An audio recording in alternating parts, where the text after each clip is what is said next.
And that's actually a good transition. Let's go to this next part and let's put this on the screen, which is we brought you the drama regarding Felicia Sonmez. Well, she has finally been fired by the Washington Post. She was fired over email on Thursday. Here's what they said.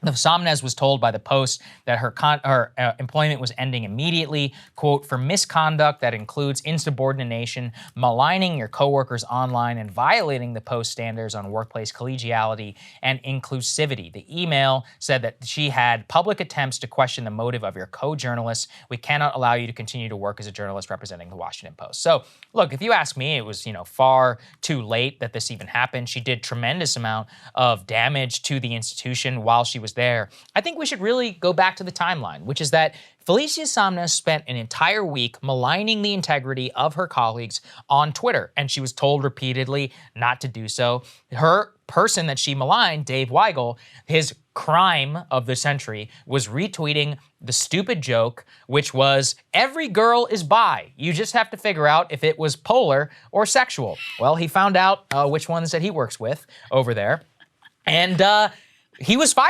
suspended for that without pay for an entire month.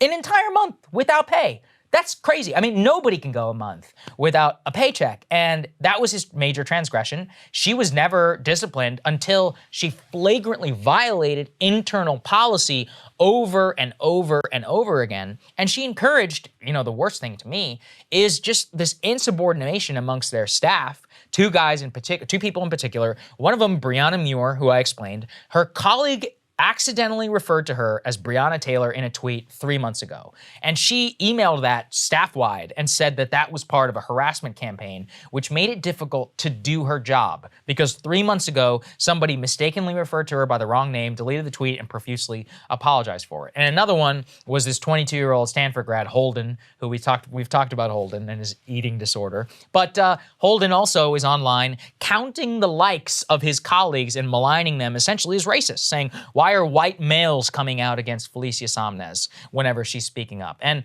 that's why, this behavior really just needs to get nipped in the bud. And I just think it's really gross to watch all of this happen because it's the second most powerful newspaper in the country. That's what we just talked about in the Taylor Lorenz block. Why does it matter? When you can't trust the mainstream media and you see so clearly how insane these people are, that's not a good thing. We don't revel in that over here. I wish that we didn't have to do this job, but this is the reason why this all started in the first place. Yeah, I'm not a big advocate typically for workers being fired, but in this instance, she was truly destroyed. You talk about a toxic work environment that gets thrown around really loosely all the time, but there is no other word for the environment that she was creating over there. It's completely insane. Repeatedly. Her timeline was completely unhinged. Tweet after tweet after tweet, going after this reporter and that reporter and anyone who dared to say, remember that one person replied just like, please stop. And that set off a whole other firestorm. So eventually the Washington Post comes to the right decision there that this person cannot be a part of your organization. But yeah, it took him a while. It took him multiple days of her behaving like a complete crazy person and nuking multiple of her colleagues before they ultimately were like, all right, this is not going to work out. And would not be surprised either if she sues them again. She's going to sue. For being fired. Yeah. Unfortunately. So, all right. Well, actually not unfortunately, because Bezos should have to pay for allowing this stuff at his newspaper. That's it. So actually, Felicia, you go, girl. Keep going. Get him. Yeah. Go get him. Cable news is ripping us apart, dividing the country, making it impossible to function as a society, and making it impossible to know just what is true and what is false.